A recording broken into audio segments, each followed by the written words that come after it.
I was sitting in a cafe in Toyama Prefecture with a woman across the table from me. Her name was Yayoi Negishi. She was a part-time worker in her 30s living in Toyama City. She and I were meeting because she said she had some long-standing worries about her childhood home. Every building has a secret. Some are worse than others. This is Strange Buildings.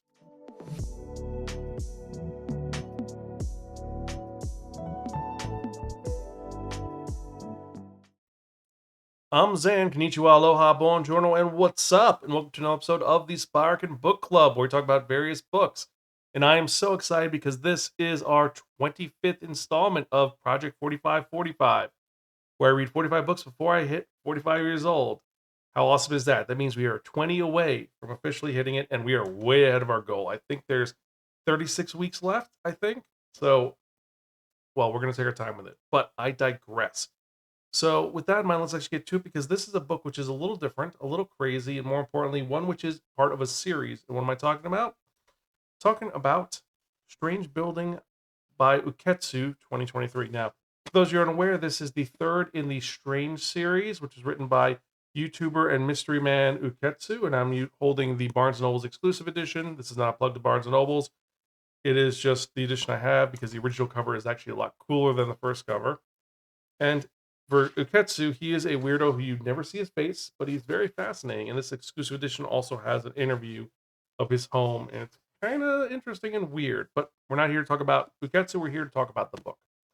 And this is a mystery involving 11 buildings. And if you've read Strange Houses, his second work, the one which was the more popular of the two, there's Strange Pictures and Strange Houses, the premises are pretty much simple. The author, who is nameless, gets involved in situations where he interviews people or he gets brought diagrams, and then he examines a mystery. And this mystery for this one is a bunch of buildings.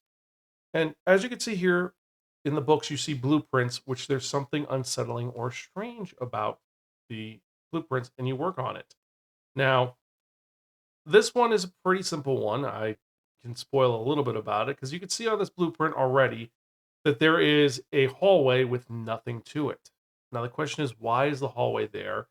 What does it mean and what is going on? Well, that is the mystery at work of one of these buildings that he ends up being interviewed about and talking about. And this all leads to one big connection that is fascinating, horrifying, and more importantly, a little disturbing.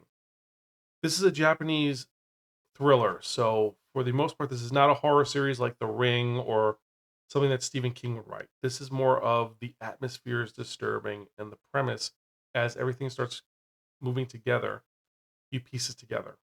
You should pay attention to it. And this is a mystery where everything is resolved within each chapter for what the initial mystery is. But then when it gets into the further, bigger event, then things start slotting together. And I'm not going to say any more about the story itself because I don't want to spoil anything, and this is a mystery. However, let's talk about the actual imprint itself. Now, this is a special edition which actually has French folds, and I love French folds if you listen to the podcast and show for a long time. And it looks really cool. On the interior, you have some of the blueprints, just like you had with Strange Houses. And it has a new book smell that's really nice, even though I got this book a couple of months ago. And honestly, it is a very dynamic and fascinating story. It's a very different mystery that as you're reading it, you've just drawn into it. And there is no typical, oh, this was the murder, I'm going to solve it. It's these murders, these situations, everything that's occurred has occurred already. It's years later.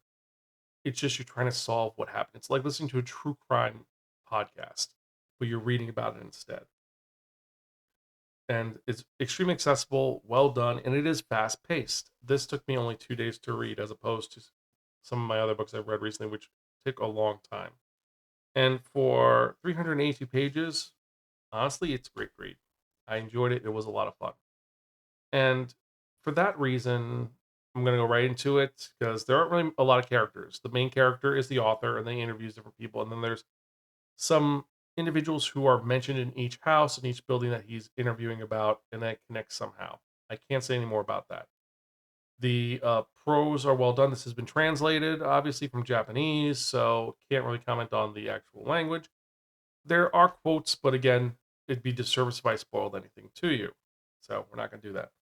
So overall, what did I think about Strange Buildings? Did I love it? Did I hate it? Did I think it was a little bit much? Well, honestly, I would have to say this is a read it now, our highest rating. This is a haunting architectural mystery where 11 buildings whisper one chilling truth. It's atmospheric, it's clever, and more importantly, it's impossible to forget because once the mystery goes in, you go back to read it and everything clicks in.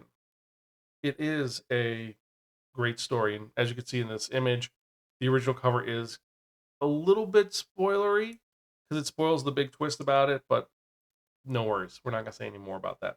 The new cover just has the chilling Japanese mystery sensation, translated by Jin Rion, and has some images of some of the various different buildings without spoiling anything else. So this is one definitely worth checking out. I could go further into it, but I'm not because, well, let's be honest, it just came out within the last 3 years. It was recently released in English this year, and read it. Let me know what your thoughts are. Did you enjoy it? Did you not enjoy it? Did you see where the twist was? Let me know. Leave a comment down below.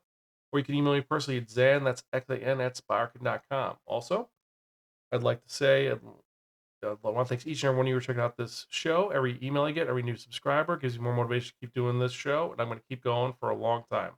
So thank you so much. And if you are watching on YouTube, remember to like, share, subscribe, and as always, click on that bell for notification when we release new episodes. We usually have them out on Mondays. This week, I pre-recorded it early because obviously this weekend I was at an amazement. So yeah, I was not available. So this I'm recording a couple days early.